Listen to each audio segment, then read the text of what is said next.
Well, you're now at the side of Hintok Jungle Camp, Road Camp, or what was the other one they called it? Any Mountain Camp, Road Camp and Jungle Camp. You can take your pick of those.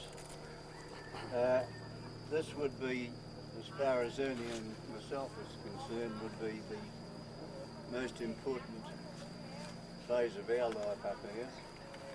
This was where we experienced where men are committed to flat strap and they go beyond the limit, and we had that wonderful man who would be the greatest Australian that I've ever run across, Weary Dunlop, who mothered us,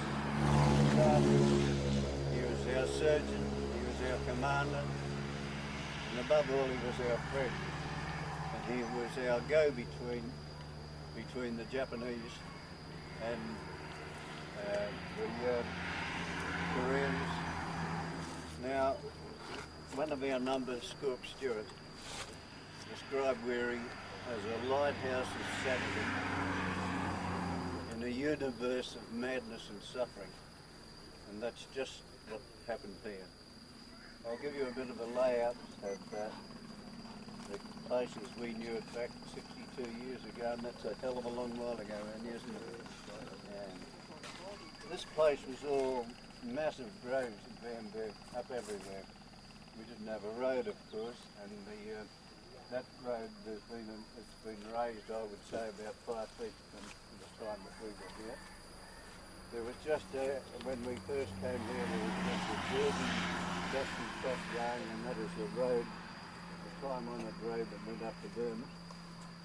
It was a dust bowl during the dry season, and in the wet season, it was an absolute nightmare, a quagmire.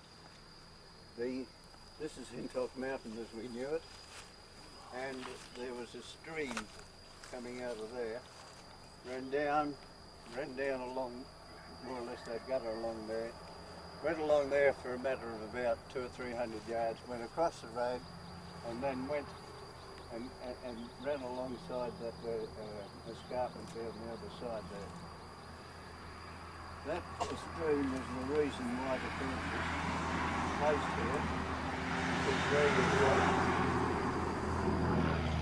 where you've got a working camp, you've got to have water. And even though it was in the dry season, the stream was still running. Now, I'll try and give you a layout of the camp, because I knew it, and I think Ernie will probably agree with me. Over there was the engineer's hut, and then where all the tools and equipment was kept. Next door to it was the engineer's living accommodation. Next door over there we had the officers' line. Then we had the hospital line. And between there and the escarpment there was what they called Hintok Valley Camp, where they brought in about 500 Englishmen. And after a matter of about 5 to 6 weeks, after the numbers they brought in, there's only about 150 left. I can well remember going to work, going through their lines, and they were that euchred that they couldn't even bury their dead.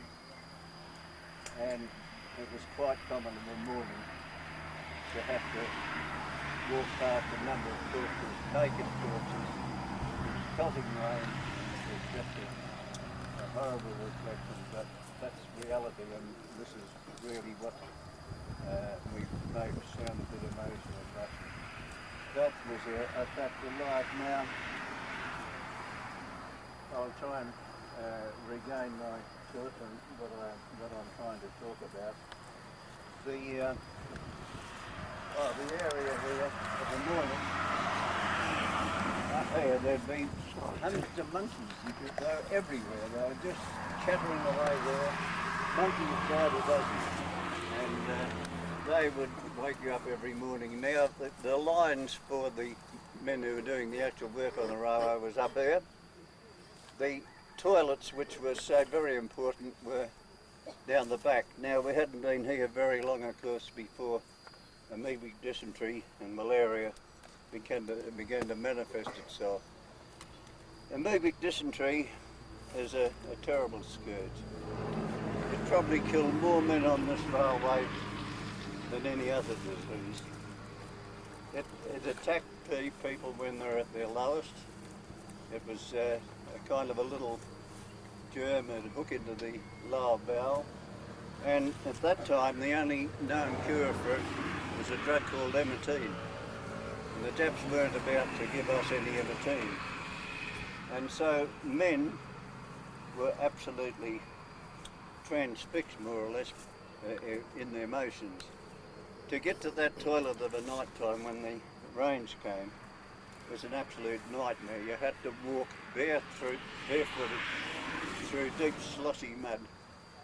The toilets were dug to a depth of about 18 feet to try and minimise the effect of flies and blowflies and what have you. But Ernie will vouch for it, and I'll tell you that many men spent all night on that toilet. They were just wasting their bodies away. Their lifeblood and their life essence was going through their anus, and it was just a terrible catastrophe what amoebic dysentery did here. But that was only one of the situations. The next thing I want to talk about would be our access to the workplace, which is over that way about 3 or 4 kilometres, and if you went probably in a beeline straight across there, you'd finish up somewhere near that stop was, you know, the stop where we all got out. Now, we used to be able to go over that escarpment, there's one way, and you have a look at it, it's pretty steep. And you can imagine the rain bucketing down, what have you, how the heck do you get over it? Well, they built a series of bamboo ladders and teak tree, and it wasn't easy, mate, was it? No, it was not easy, believe you me. But that was one way you accessed the rail trace. The other way was to walk back towards the Army Museum up there, and there was the circuitous road that went down and came out near the embankment which you all saw either yesterday or the day before or whenever, but no, a couple of days ago. So they were the two ways of getting to the workplace. I'll try and describe a daily action here. We were working on Japanese time, which meant that they had probably about 2 to 3 hours daylight saving up their sleeve. That meant that we would get up in the morning, and if anyone looks in the Ray Parkins book, they'll see a delightful sketch. Rice in the rain and rain in the rice. 2 blokes with just laps the gear, and from the cookhouse over there you'd walk across and you'd get a ration of pap rice, which was well, you describe it anyway. Like porridge, boiled to a pulp.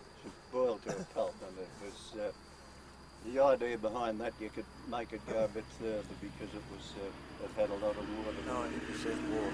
Just water. That wouldn't last you too long before you were passing it. However, after you'd had your pap, you'd go and draw your ration that you had to take out on the line. And that was, in a Dixie, it was insignificant. And that lasted you for, however, maybe 11 o'clock that night or whenever you could get back into camp. You had a water bottle.